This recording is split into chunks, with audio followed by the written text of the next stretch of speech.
First email this week is from a Cerberus who's from the UK. Hey Joy-Con L and Joy-Con R, I'll let you argue who gets to be the left Joy-Con. Here's a question for pondering. What is the future for Zelda? More specifically, do you think 3D Zeldas will be open world from now on, or do you think they will eventually return to traditional 3D games like Ocarina, Twilight, etc.?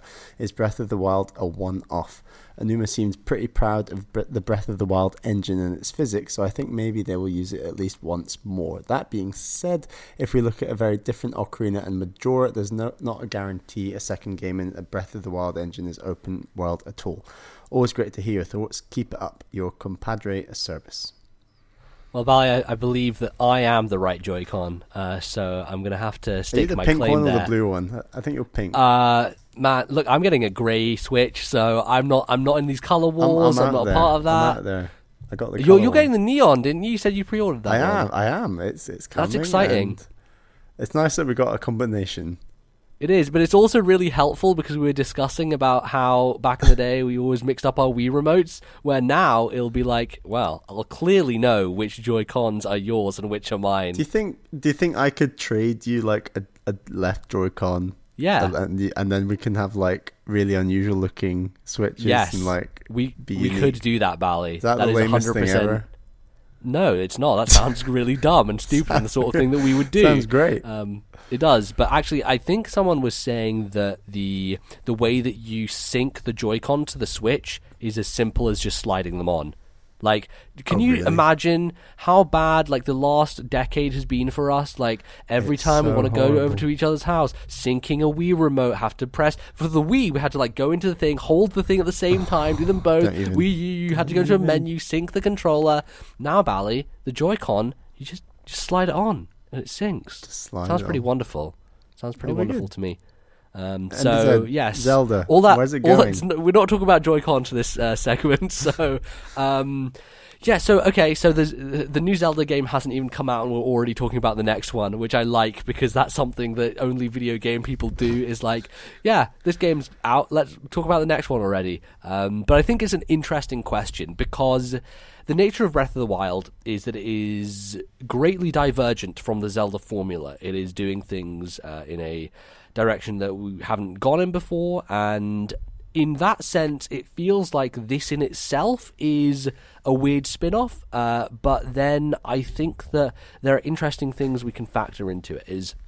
So clearly they spent a lot of time making this engine, getting it to work, having this big open world, and I personally think, Bally, it would be a little silly to just leave that behind and just do one game in it, right? Like, it seems a bit of a waste of resources to just be like, hey, we're done with this and we're moving on to something completely different and rewriting from the ground up. And I think what they could do is learn maybe from this game and put out something that is similar, or they could go in the direction where they take that engine, they do something completely fucking weird with it, and we have, as a service says, like a Ocarina versus Majora situation, where maybe it's a more linear game, maybe it is something that just takes the assets and reuses them in a unique concept. I'm not sure like how viable that is these days. Like, and back in the N64, it was weird to see like all these character models from Ocarina just being the exact same ones in Majora, but being completely different people and all that stuff. I'm not sure if that flies these days. But how would you feel? Which direction would you want to go in? Do you think that they should create like a more refined version of Breath of the Wild, or would you prefer they go in a weird direction?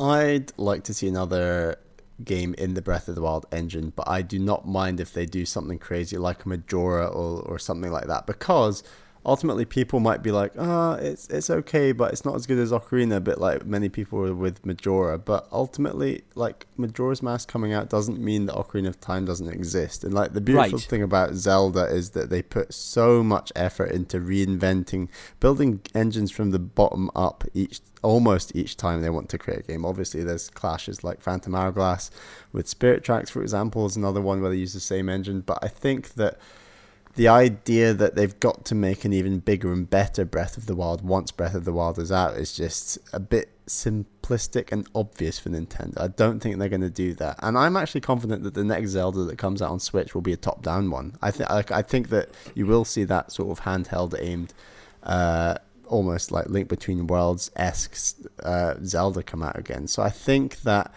to simplistically say, oh, it's Zelda's open world now, therefore 3D Zeldas will always be open world, is completely false. I think that, you know, it's going to be unpredictable because it's Zelda and it's Nintendo, and they don't want to do anything in a streamlined, predictable way. They never have. Yeah, it is true. I wonder if you know, the fact that this game is being different, whether they would be like, okay, well, our next game is going to be a traditional Zelda using this engine, and that may, you know, appease some people. And I don't know if that's like a smart thing necessarily to do, because I think that the reason they're breaking away from convention and going in this direction is because people got so sick of, hey, it's Ocarina of Time again. You know, like, it's the same structure, the dungeons are themed in a similar way, and as much as we love all those games, and I think that they are very unique and different, you can't argue that, you know, they are that different from a structural level. Like, the core tenets remain the same in every game. You always have, you know, these 3 preliminary dungeons, and then you have a midway point, and then you go and do the second half of the game with the rest of the dungeons. And I love that. I think that Zelda is one of the most satisfying game design things in the entire industry, and I think that structure is fantastic, but I don't know that they would really glean as much critical attention and stuff like that, like Breath of the Wild did.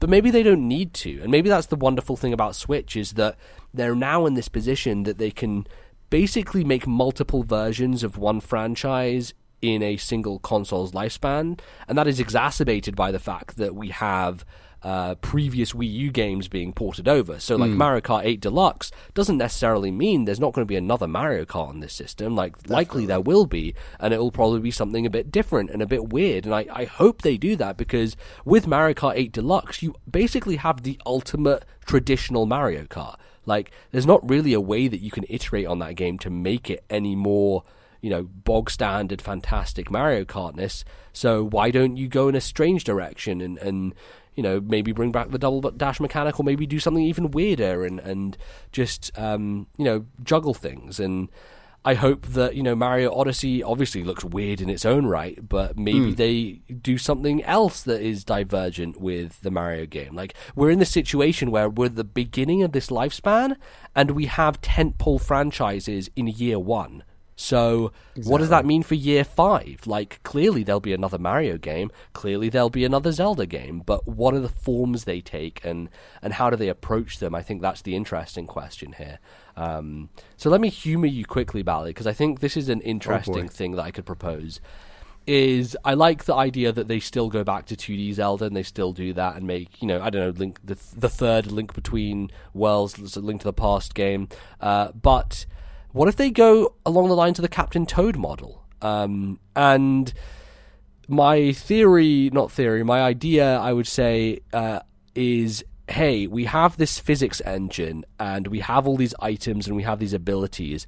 What if we just create this game that is straight up some dungeons, or some puzzle rooms, or something along those lines, where it's level-based, but you're kind of entering a different space and you have specific items at your disposal, but it's still kind of that core Zelda thinking about it in that way and figuring stuff out. Is that a possibility? I think that's a potential thing that they can do with easy resources, maybe have a smaller team on it. You already had the assets done, and maybe it's overkill, because it has come out recently that there are like 120 shrines in this game. That's a fuck ton of puzzle rooms, you know, when you boil it down. So maybe it could be a bit too much of a good thing, but maybe if you put a twist on it and, you know, theme it differently and make it, you know, a little bit standoffish, that's potential, because we know that they could, you know, spin things up, and you know, they've talked about wanting to have spin-off games, like smaller games, to pad out these gaps they have in their lineup. That's potentially a thing they could do.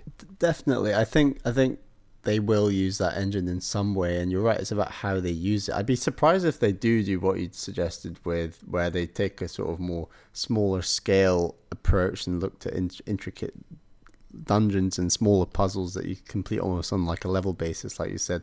I'd be surprised if they did that with such an expansive world from that engine necessarily, but you're right, the physics engine is there, and it's definitely possible.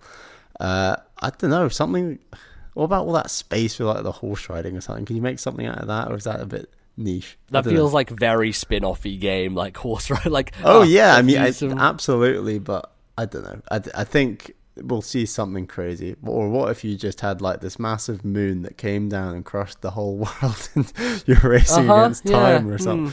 I don't know. Maybe they could do something with my favorite mechanic of time travel. I don't know. Yes, absolutely. It'll be interesting. Well, Bally, I don't even know. There might be time travel in Breath of the Wild. Who knows at this point? I'm looking forward to it. It's going to happen. I'm going to absolutely take that. I mean, I wouldn't put it past them to put a bit of time travel in a Zelda game. It's happened a lot. It's tradition. Makes sense. If you enjoyed this discussion and would like to hear more, consider subscribing to us on YouTube and following the podcast playlist. You can also find us on iTunes and various other places. Follow us on Twitter at TNL Podcast and email us thisnintendolife@gmail.com. Thanks for watching. We'll see you next time.